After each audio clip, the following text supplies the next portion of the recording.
আসলে আমের জেলাতে আম হবে সেটাই স্বাভাবিক। আম ভালো হয় না কিন্তু আম হয়ে থাকে এমন কয়েকটি জেলার গাছে গাছে এবার প্রচুর মুকুল এসেছিল। ওইসব গাছ ভরা মুকুল দেখে প্রাণ ভরে গিয়েছিল জেলার মানুষদের। যাক, তাহলে লোকাল আম ভালোই হবে এবার। কিন্তু সময় গড়িয়ে যখন মুকুল থেকে আমের গুটি আসবে বলে ভেবেছিলেন জেলার মানুষজন, তাতে একদম বোকা বনে গেছেন তারা। কারণ গাছের মুকুলের অনেকটাই ঝরে পড়ে গেছে। মুকুলহীন সেই অংশ এখন শুকিয়ে শুকিয়ে গাছের নিচে পড়ে যাচ্ছে। এমনটা দেখলে তো মন খারাপ হবেই।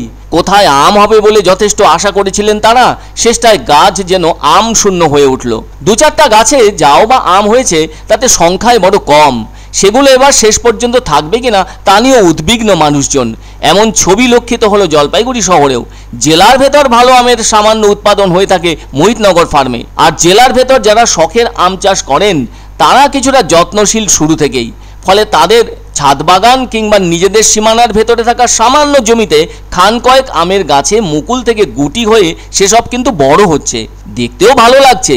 কিন্তু জেলা জুড়ে যে দেশি আমের বিপুল পরিমাণ গাছ, তাতে রাশি রাশি মুকুল এসেছিল। ফলে সকলের মনে আনন্দও লেগেছিল। আসলে আমের গাছে মুকুলের সেই অদ্ভুত সুন্দর আয়োজন সত্যি মন প্রাণ ভরিয়ে দেয়।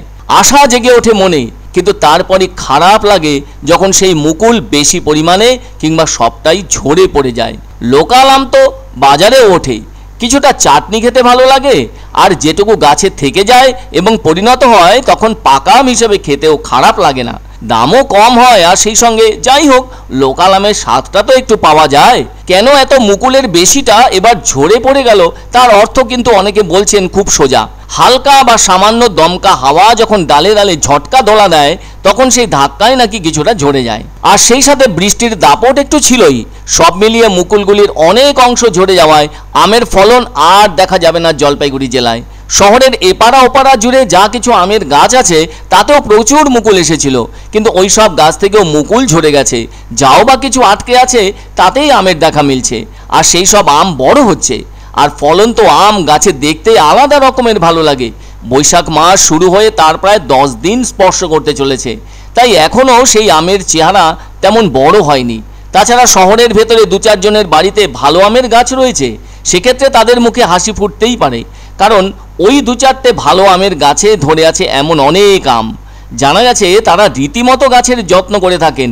সত্যিই যদি এমন ব্যবস্থা থাকতো সরকারের পক্ষ থেকে, তাহলে মুকুল আসার পর আমের গুটি থেকেই কিছু প্রয়োজনীয় ওষুধ স্প্রে হিসেবে ব্যবহার করলে ভালো হতো। সেটা আর হয় না, কারণ ওগুলো অলীক ভাবনা। মানুষের বাড়ির ভেতরে থাকা সেই সব আমের গাছগুলি আপনা থেকেই আঁটি পড়ে বেড়ে উঠেছে। ফলে এক এক বাড়িতে এক এক ধরনের আমের গাছ লক্ষ্য করা যায়। আর তাই জলপাইগুড়ি শহরের গাছে গাছে ছোট অবস্থায় ধরে আছে আম। ওই সব আম ধীরে ধীরে বড় হচ্ছে, আর সেই সব আম গাছে গাছে ধরে থাকায় দেখতেও ভালো লাগছে। ঝরে পড়ে যাওয়ার পরও যা আছে তাতে যেন মন্দের ভালো। তাই জন্য বলতেই হয়, মুকুল থেকে আমের গুটি দেখতে ভালো লাগছে, ঝুলতে থাকে গাছের ডালে, মনেই তৃপ্তি জাগছে। গাছে গাছে বাড়ছে গাছের সাইজটা বড় হচ্ছে, আম গাছের সাইজে বড় হচ্ছে। এটা ভালোই লাগছে আমটা, মানে ফলনটা বেশি আছে।